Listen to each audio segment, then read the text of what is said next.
दोस्तों नमस्कार। मैं प्रशांत कौशिक संवाद इंडिया मंच पर आप सभी का हार्दिक स्वागत करता हूं।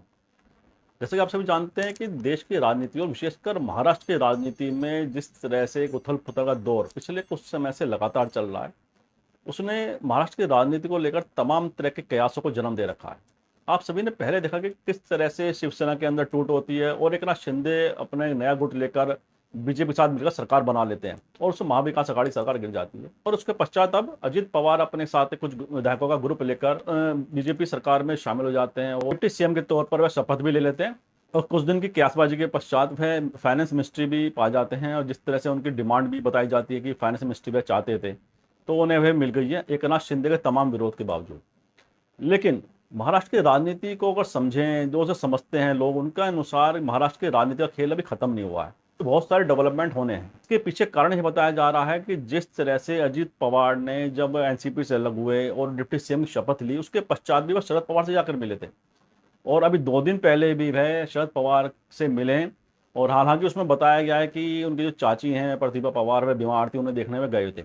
लेकिन आज फिर से शरद पवार से मिलने के लिए अजीत पवार, प्रफुल्ल पटेल, छगन भुजबल और तमाम वो सभी नेता जो अजीत पवार के साथ अलग हुए थे, बीजेपी के साथ सरकार में शामिल हैं महाराष्ट्र के अंदर, वह सभी नेता शरद पवार से मिलने वाईबी चौहान सेंटर पहुंचे हैं।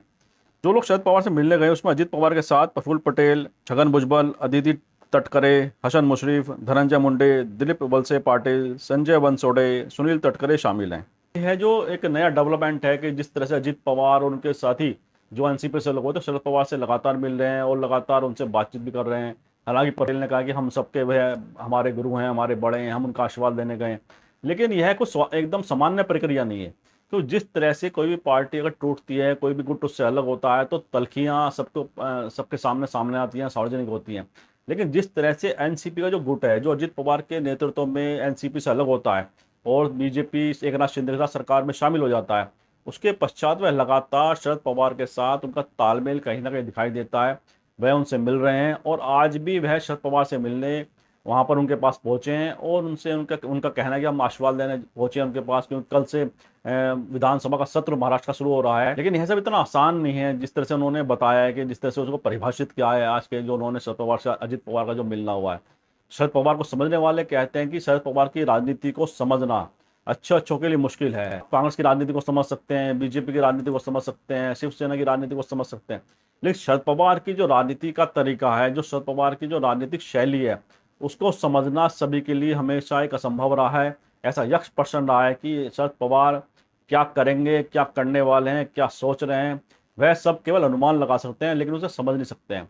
तो शरद पवार को लेकर तमाम तरह की बातें, तमाम तरह की जो एक कयास है, लगातार राजनीतिक गलियारों में चर्चा का विषय बना रहता है। महाराष्ट्र में जो राजनीतिक खेल चल रहा है वह भी उसका दी एंड नहीं हुआ है, बल्कि अभी बिगिनिंग है, एक तरह की शुरुआत ही है। और आने वाले समय में उसमें नए नए और क्या डेवलपमेंट होंगे, नए नए क्या उसमें नए नए सीन और सामने आएंगे, यह सभी के लिए आश्चर्य करने वाली घटनाएं भी हो सकती हैं और सभी को अनुमान लगाने का इस महाराष्ट्र की राजनीति ने अवसर दिया हुआ और सभी लोग अपने अपने स्तर से वहाँ के कयास लगा रहे हैं उसकी राजनीति को समझकर अपने अनुसार। इसमें कई तरह के प्रश्न सामने आते हैं। जैसा शरद पवार ने कुछ दिन पहले कहा था कि जब एकनाथ शिंदे और बीजेपी की सरकार थी, कि उन्होंने कहा था कि सरकार केवल 3 महीने की, 3 महीने बाद सरकार गिर जाएगी। और उसके पश्चात अजित पवार की एंट्री सरकार के अंदर होती है और डिप्टी सीएम बन जाते हैं और जो उनकी चाहत थी फाइनेंस मिनिस्टर की, वह भी उन्हें मिल जाती है। हालांकि एकनाथ शिंदे का तमाम तरह के विरोध थे इस बात पर, उसमें विवाद भी बताए जाते सामने आए हैं। लेकिन क्या अजित पवार की एंट्री बीजेपी में इसलिए हुई है कि जैसे शरद पवार ने कहा था कि 3 महीने बाद सरकार गिर जाएगी? क्योंकि जब से अजित पवार इस सरकार में शामिल हुए हैं तभी से कहा जा रहा है कि एकनाथ शिंदे कहीं ना कहीं अनकंफर्टेबल है अजित पवार के आने से, क्योंकि अजित पवार पे ही आरोप लगाकर वह महाविकास अघाड़ी से अलग हुए थे कि अजित पवार हमें काम नहीं करने दे रहे हैं, हमें समुचित अवसर नहीं मिल रहे हैं। अजित पवार के नाम पर ही उन्होंने कई तरह के आरोप लगा दिए थे सरकार पर, महाविकास अघाड़ी पर। वो बहाना था उनका एकनाथ शिंदे का उस सरकार से अलग होने का, और अब अजित पवार उनकी सरकार में डिप्टी सीएम के तौर पर शामिल हो चुके हैं। तो ऐसे में एकनाथ शिंदे के सामने भी कई तरह की ऐसी कुछ परेशानियां पैदा हुई कि वह किधर जाएं, क्या करें। और जैसे एक अनुमान भी लगाया जा रहा है कि जो सुप्रीम कोर्ट का आदेश था विधानसभा अध्यक्ष के लिए, आप जो उद्धव ठाकरे ने जो विधायक जो टूट के अलग हुए थे उन पे जो उन्होंने कहा था कि इनकी सदस्यता खत्म की जाए, उसको भी लेकर सुप्रीम कोर्ट ने कहा कि आप जल्दी फैसला करें। तो ऐसे भी अनुमान लगाए जा रहे हैं, हो सकता है उनमें से कुछ सदस्यों की सदस्यता रद्द हो सकती है। ऐसे में शिंदे के सामने राजनीतिक मुश्किलें पैदा हो सकती हैं और अजित पवार भी कहा जाता है वैसे मुख्यमंत्री बनने के बड़े इच्छुक हैं। अब देवेंद्र फडणवीस, बीजेपी और अजित पवार के अंदर क्या डील हुई है, क्या उनमें समझौता हुआ है, ये तो आने वाला समय बताएगा कि जब कुछ राजनीतिक परिदृश्य और बदल सकता है, ऐसा अनुमान सभी का है। ऐसे में शरद पवार से अजित पवार का मिलना, प्रफुल्ल पटेल का मिलना, छगन भुजबल का मिलना और उन सभी नेताओं का मिलना जो उनसे अलग होकर से भारत सरकार में शामिल हो गए हैं और नए कयासों को जन्म दे रहा। साथ ही सुप्रिया सुले भी उस मीटिंग में मौजूद थी, जो एनसीपी के अध्यक्ष वहां के जयंत पाटिल। उनके अनुसार कि जब ये पता चला कि अजित पवार और सभी वैसे भी नेता जो एनसीपी से अलग हुए हैं शरद पवार से मिलने जा रहे हैं, तो सुप्रिया सुले को जैसे पता चला, सुप्रिया सुले ने जयंत पाटिल को फोन किया। और जयंत पाटिल उस समय महाराष्ट्र विधानसभा का जो सत्र कल शुरू हो रहा है, उसके लिए वह शिवसेना, उद्धव ठाकरे और कांग्रेस के साथ मिलकर रणनीति बना रहे थे कि हमारा स्टैंड, हमारे गठबंधन का स्टैंड महाराष्ट्र विधानसभा के अंदर क्या होगा।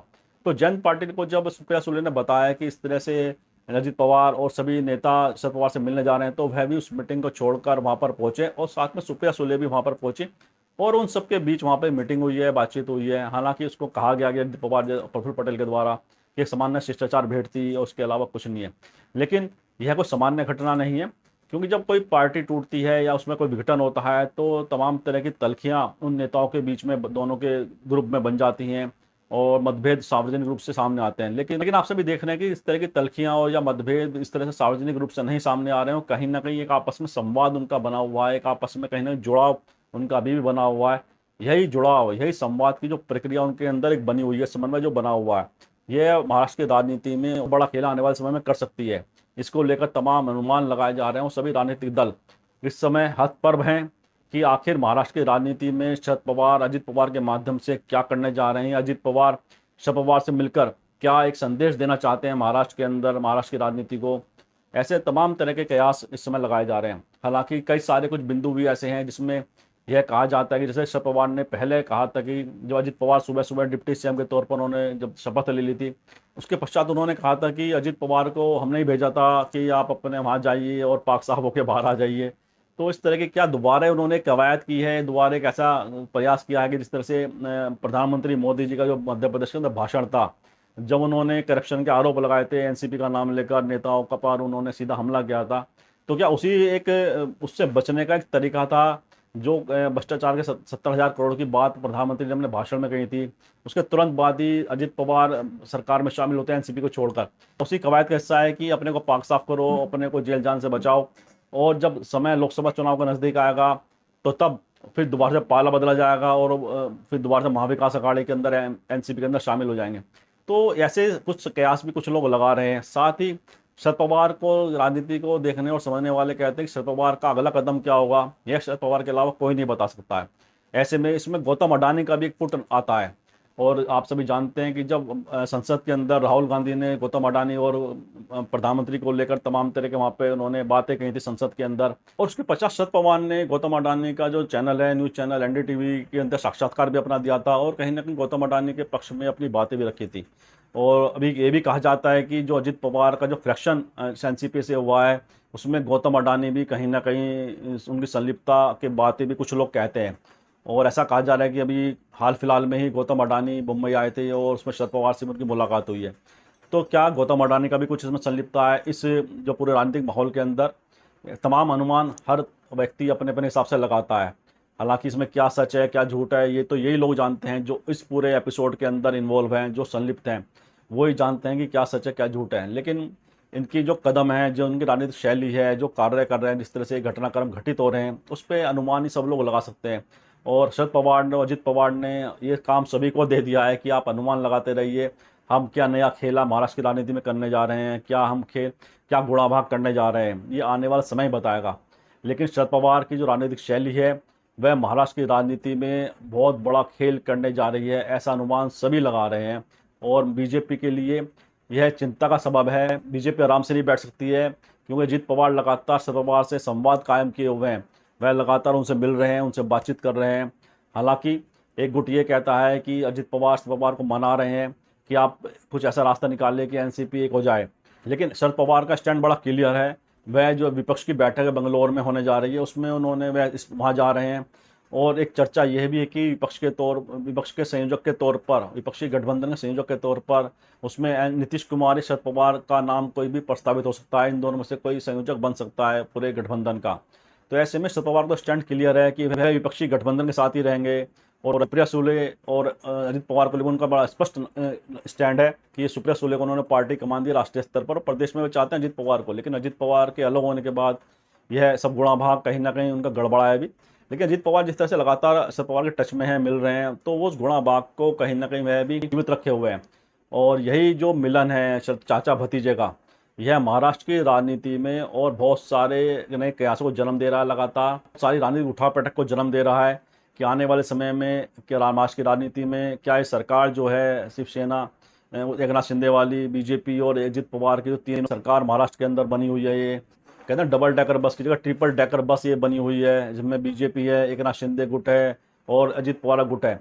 यह जो ट्रिपल डेकर जो बस है महाराष्ट्र के अंदर सरकार जो चला रही है, यह कब तक चलेगी, कहाँ तक चलेगी, यह तीन इंजन जो उसमें लग रहे हैं यह कब तक दौड़ेंगे, कौन सा इंजन कब फेल होगा, कौन सा इंजन कब इससे अलग हो जाएगा, यह कुछ कहा नहीं जा सकता है। और तमाम तरह की संभावनाएं, तमाम तरह के अनुमान महाराष्ट्र की राजनीति को लेकर तभी राजनीतिक विश्लेषक लगातार लगा रहे हैं। और महाराष्ट्र की राजनीति को समझने वाले हमेशा यही कहते हैं, जैसे हमने पहले भी कहा कि शरद पवार की राजनीति को समझना हर किसी के लिए आसान नहीं है। यह बड़ी यक्ष प्रश्न की तरह हर व्यक्ति के सामने बड़ी चुनौती है कि आखिर शरद पवार आने वाले समय में क्या नया गुल खिला सकते हैं महाराष्ट्र की राजनीति में। अजित पवार, प्रफुल्ल पटेल वाले जो एनसीपी का यह गुट है, यह वर्तमान सरकार के साथ जिसमें शामिल हुए हैं, यह सरकार ये कब तक टिकी रहेगी या इसमें कुछ ऐसा कुछ खेल हो सकता है कि महाविकास अघाड़ी ही की सरकार आने वाले समय में कुछ समय के पश्चात हमें देखने को मिल जाए या राष्ट्रपति शासन महाराष्ट्र के अंदर लग सकता है। ये तमाम तरह की संभावनाएं महाराष्ट्र की राजनीति में लोग लगा रहे हैं। हालांकि यह सब अनुमान है, यह अनुमान ही कब धरातल पर साकार हो जाएं, कब इनकी जो पूरी राजनीतिक पिक्चर है कब बदल जाए महाराष्ट्र की, कुछ कहा नहीं जा सकता है। और आप सब भी महाराष्ट्र की राजनीति पर नज़रें लगाए रखिए कि महाराष्ट्र की राजनीति में कौन सा खेल कब होने जा रहा है, शरद पवार क्या बड़ा खेला कर सकते हैं महाराष्ट्र की राजनीति में जो सब पर चौंका सकता है। इन्हीं शब्दों के साथ आज की चर्चा को विराम भी देते हैं और हम आपसे भी आग्रह करते हैं इस वीडियो को लाइक करें, शेयर करें, कमेंट करें, साथ ही संवाद नेट चैनल को सब्सक्राइब के साथ बेल आइकन जरूर दबाएं, जिससे संवाद नेट की अपडेट आपको समय से मिलते रहे। आप सभी का बहुत बहुत धन्यवाद, बहुत बहुत अभिवादन।